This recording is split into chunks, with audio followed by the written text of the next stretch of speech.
珠海中山公園原嚟咁靚啊！得閒真係要去睇下啦。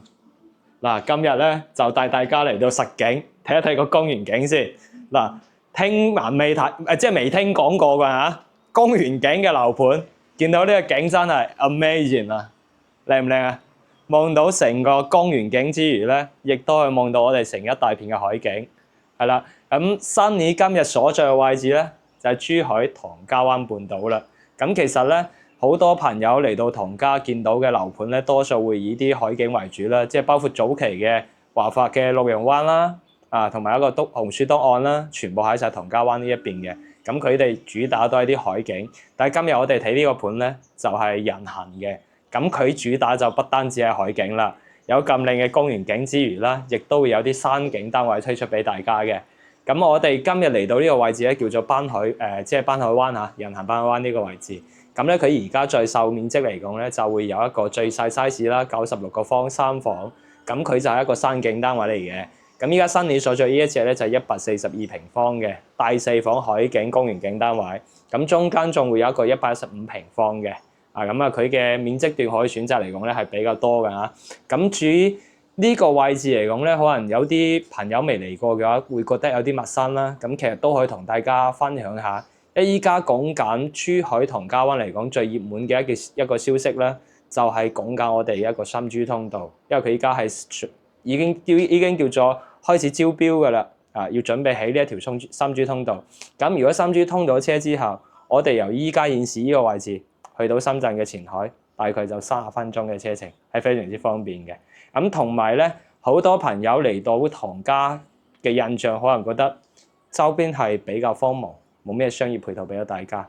因為呢點係事實嚟嘅，因為其實成個唐家灣半島嚟講咧，佢係屬於一個叫做全山區域啦。咁佢係慢慢叫做配備到一個商業同埋人流俾到大家嘅。咁現時我哋響呢一個人行嚟講咧，我哋周邊亦都會有啲大大細細嘅商業俾到大家啦。同時最重要嘅一點，好多香港澳門朋友上到嚟珠海，第一個會去嘅地方，三冇啱唔啱啊？咁你如果住得呢一邊咧，有個好消息同大家講，唔需要去，因為三冇嘅配送咧直接到你屋企樓下嘅，係非常之方便嘅。咁加上咧，我哋由呢個位置現時去到珠海嘅人工島口岸啦，即係講緊港珠澳大橋嗰邊啦，大概揸車都係40分鐘。所以佢嚟緊，如果深珠通咗之後咧，呢一邊嘅一個交通可以話四通八達。你落翻珠海翻香港就得，上翻深圳行一個 round 再翻香港都得嘅，冇問題㗎嚇。咁我哋依家就進入主題啦，直接睇一睇我哋142平方嘅單位。咁首先呢個大露台，咁大嘅露台，而且一面望過去咧，全部都係呢個咁靚嘅景觀。呢個景你叫我俾多30萬去買，我都覺得值得嘅。咁如果142平方咧，佢就唔平嘅，我哋嘅總價去到360萬左右，咁可以俾大家睇一睇成個單位嘅實質情況。咁其實142咧，我覺得佢就算即係由個門口開始計啊，我覺得佢做得比較小氣，因為如果你按照慣例嚟講咧，140幾個方嘅單位，你起碼要做一個雙開門啦，啱唔啱啊？咁呢個只係一個單開門嘅啫，比較細。咁我哋成個交付標準係做到4房嘅間隔。咁依家現時咧見到呢個係一個雲廳嘅設計啊嘛。咁其實啦，交付嘅時候，我哋呢個位置到呢埲牆為止咧，係一間長者房嚟嘅。咁佢就冇打通嘅。咁而呢個係要話你自己後期啦，真係需要嘅時候要自己去打通先至得㗎嚇。咁打通咗之後咧，成個大雲廳嘅效果係非常非常之享受嘅，因為佢足夠大。嗱，再過翻嚟咧，呢個餐廳位咧就似樣啲啦，住得140幾個方，你唔好個圓台講出去都俾人笑啊，係嘛？咁我哋都係叫做做到一個圓台俾到大家8個人位嘅，同埋啦，我哋呢啲咁嘅即係吊單位置啦都預留咗嘅，假天花都做咗嘅，統單有埋，同埋啦全屋嘅中央冷氣都包埋俾大家嘅。咁廚房咧就係一個偏長型嘅 U 字型一個廚房，因為佢係比較長。跟住咧，雪櫃位所有嘅一個預留位置都做好俾到大家嘅。包括我哋老闆嘅3件圖全部有埋。抽油煙機、灶台啦，同埋呢一個，其實我覺得佢換個洗碗機好啲嘅，因為佢呢個咧係小度碗櫃嘅啫，係比較差啲㗎嚇。你如果想要更加好嘅品質，你一定有個洗碗機先得㗎嘛，係嘛？係咪入翻嚟睇一睇其中一間客房先？好誇張啊！呢間客房，你話佢係120個方嘅主人房都唔過分，真係好大啊！三邊落床位，1.5米嘅大床，跟住仲有好多空間俾你去利用。不過咧，佢就可能衣櫃要做響呢個位置，一入到嚟咧，佢係比較長嘅呢個位，佢要就住主人房嘅位置，所以你必須呢個位置打一個衣櫃啦。如果唔係嘅話，冇位擺衣櫃啦嚇。再過翻嚟呢一邊，睇另外一間客房先。公共洗手間3段式嘅，其實我覺得人行佢有個即係點講咧，佢有個習慣，所有嘅公共洗手間咧，佢全部會做翻3段式嘅，無論大細都係咁話嚇。咁啊側邊就會有一間更加大嘅客房，咁呢間房嘅景觀都係望翻我哋嘅公園景以及海景、山景，呢個亦都係3景合一㗎，係好靚仔嘅。嗱，最後尾睇一睇你哋嘅主人房先，入到嚟有個玄關嘅，擋開咗間房㗎啦。嗱，睇咗個睡房空間先啦，2米乘2米嘅大床，嗱咁佢就冇咩景嘅，因為望翻出去咧。就我哋一個樂園景觀嚟嘅，就冇得講嘅啦。三邊落床位之餘咧，呢一邊就係一個衣櫃位，但係唔好意思，唔喺呢度打開嘅，衣櫃喺呢邊開嘅。呢邊我哋做咗一個衣帽間。嗱，其實呢個空間嚟講咧，唔算話好大，你可以喺玄關位嗰個位咧打多個衣櫃會更加好，更加夠用。咁入到嚟咧就我哋成個洗手間嘅位置啊，智能嘅馬桶啦，電動馬桶有埋嘅啦。啊，咁啊呢個洗手盆，再入翻去咧嗱。見到未？浴缸啊，交樓標準嚟噶。呢個浴缸咧，我哋交樓嘅時候係有埋嘅，坐喺個浴缸度嗱，試諗下飲杯洋酒啦、紅酒啦，望住咁靚嘅景觀，好舒服嘅，係嘛？同埋咧，你響露台呢個景啊，夜晚黑望到嗰個中山公園嘅景觀咧，會更加靚。嗱，你依家可以對比下呢個咧，就係日頭嘅景觀。其實點講咧，就叫做唔會話好驚豔，但係如果你一到夜晚黑去望到佢嘅景觀，你會發覺係非常靚仔嘅，係啦。咁啊，我哋142平方就睇完啦，依家就過翻去隔離6棟睇一睇115同埋加6平方嘅 ，let's go。咁係6棟啦嚇，睇呢一隻115平方嘅。咁其實115咧，我哋係做到4房2廳2衛。但係依家我哋睇呢一隻示範單位係做3房嘅改動，大家可以入嚟睇下先嘅。你見到呢個廳係橫廳好大啊嘛，係嘛？咁其實咧，我哋交付嘅時候呢一邊係有埲牆嘅，跟住其實呢一度係一間細細地嘅書房。咁我哋正常講呢個房間 size，我哋做翻個長者房都 OK 嘅，係啦。咁剩餘嘅部分咧就冇咩太大嘅改動，因為呢個創意用品間啊嘛，包括我哋入到門口呢啲咁嘅鞋櫃嗰啲啦，全部都做埋嘅，係啦。咁115咧，其實佢就有個優點，廚房個窗打開同埋個露台打開係做到南北對流嘅，因為佢係兩邊通噶嘛，係啦。咁我哋先睇咗個景觀先。如果115平方呢隻單位咧，佢依家最售嘅價錢就係220萬度，但係你哋去睇一睇呢個景觀，望到珠海中山公園之餘，遠處嘅海景都望到嘅，呢個景佢都起碼值80萬啦，係嘛？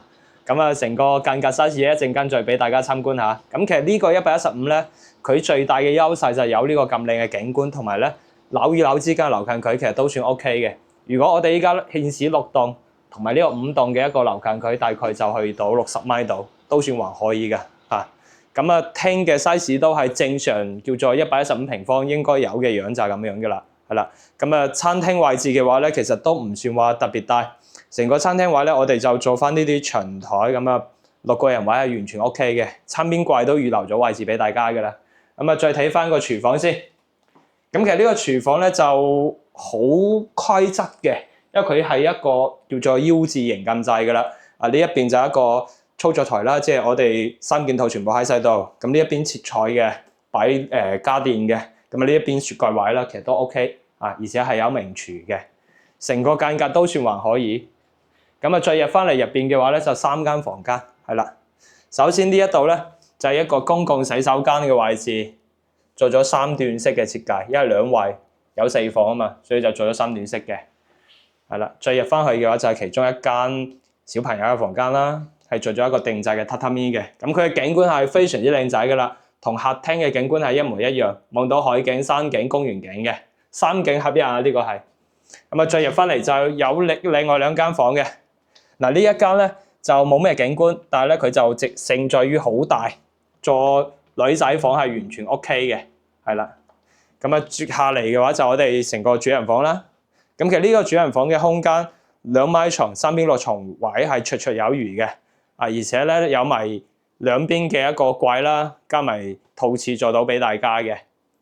OK， 咁啊主人房嘅景觀嚟講，其實都係叫做冇咩景觀，因為我哋望翻出去咧，前邊就係呢個角啊，就係96平方嘅，跟住側邊嘅話咧可以望到少少山景，但係冇咁靚。如果你中意山景唔中意海景嘅朋友咧，我建議你哋睇96平方嘅，因為我哋接下嚟去睇最拉尾一隻96平方，咁亦都係一個交付標準俾到大家參觀。其實成個人行嘅裝修標準嚟講咧，包括交付係做得算比較高嘅。咁我哋睇呢一隻96平方係屬於交付標準啦。咁入到嚟，大家可以仔細去睇，因為呢一隻咧就完完全全買翻嚟係點樣就係咁樣㗎啦嚇。咁入到嚟呢啲電子門啊，同埋呢啲鞋櫃全部都係標配做到俾到大家嘅，係啦。咁啊成個白色嘅乳膠漆牆啦，都係做好晒嘅。呢個就係96平方。咁佢嘅景觀咧要俾大家睇下先嘅，內籠一陣間再睇。咁96平方佢嘅價錢就係160萬到170萬之間啦。咁呢個景咧係好靚嘅，大家可以出到嚟欣賞下。遠處嘅鳳凰山係全部望到晒㗎啦。咁啊前面嚟講就都係啲叫做以前嘅村民嗰啲樓啦，就冇咁高嘅。咁呢啲起碼10年8年係唔會有變化嘅，因為呢啲如果要徵收嚟講咧就好難㗎嚇。但係96平方，除咗有咁靚嘅山景之餘咧，有幾個問題大家自己亦都要去了解到嘅。首先第一個咧就係佢落邊同埋對面有2個加油站，咁呢一點咧就可能會有啲客戶朋友、粉絲朋友會介意啦。但係其實咧佢嘅距離算遠嘅，2個加油站嚟到呢一棟樓嘅距離大概都要去到82米度嘅。跟住落邊嘅話，我哋見到呢2笪空地啊，佢哋係全部做翻啲小高層嘅商業體，就唔會話起樓嘅，因為呢啲全部係商業用地嚟㗎，就唔可以起樓宇嘅。咁我哋斜對面望過去嗰度咧，就有一個商業中心啦。咁佢呢個係屬於高層㗎啦。咁佢落邊嘅話，1樓到5樓係商業，樓上咧仲有2棟寫字樓嘅。咁佢亦都係解決咗我哋響呢個區位嚟講咧，周邊嘅一個叫做商業配套啦，係啦。咁啊入到嚟個廳俾大家感受下。咁我哋96平方呢個咁長嘅客廳咧，其實都算還 OK 㗎啦。咁啊餐廳位都連埋一齊嘅。最主要入翻去咧就有我哋一個封閉式嘅廚房啦。咁啊3件套都做好俾大家嘅，預留咗雪櫃位㗎啦。亦都會有個明窗係幾好嘅。咁再入翻嚟就有3間房間。首先呢一間係連埋我哋露台東南朝向嘅一個房間啦，可以做一個長者房，係啦。再過翻嚟呢一邊啦，3段式嘅洗手間。咁其實我覺得人行佢呢一點係做得比較好嘅，所有嘅公共洗手間做咗3段式嘅。再入翻嚟呢間就細細哋嘅房間啦。咁如果唔需要咁多房嘅情況下，呢一間就作為書房，因為咧佢呢個日照嘅方向嚟講咧，自然採光係比較好㗎嚇，即係你睇書啊、做嘢啊都會舒服啲㗎嘛。咁啊主人房俾大家再睇下先。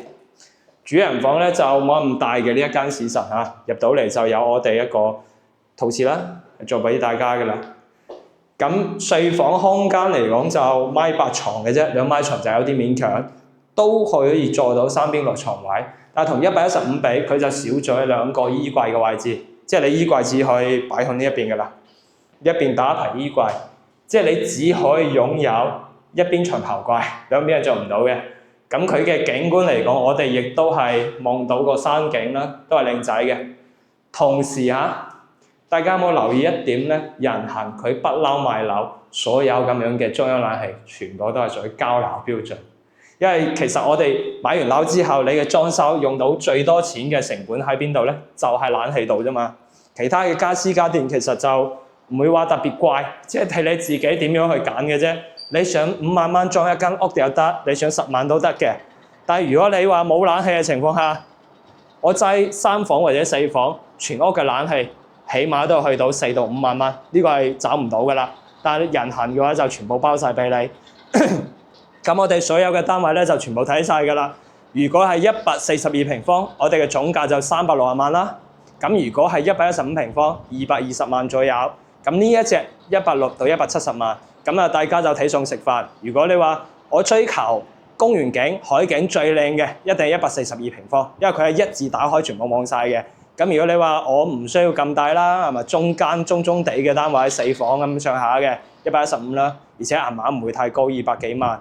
咁如果你實在唔需要太大單位，亦都唔追求景觀嘅，你想買一個 location 或者咧中意山景嘅，你可以睇翻96，160萬啦，高層些少170萬都有交易嘅。咁啊景觀咧就咁上下噶啦，即係山景就冇海景嗰啲有得望噶啦。咁至於唐家灣呢個位置咧，其實佢未來都會有一定嘅優勢，因為佢依家同深圳係講緊要起一條叫做3G 通道啊嘛。咁如果通咗之後咧，其實3G 通道嘅一個正落橋點啦，就響唐家灣半島嘅。咁通咗之後，我哋由唐家灣半島去到深圳嘅前海，唔係寶安啊，講緊前海係30分鐘到嘅啫，即係大大縮短咗大家兩地嘅一個交通時間啦。因為目前嚟講，我哋由港珠澳大橋嚟到呢個位置，我諗起碼揸車都要40分鐘咁上下。咁如果你計埋香港過關時間咧，起碼都個零鐘先去到呢個位置。但如果3G通咗之後咧，前海過嚟半個鐘。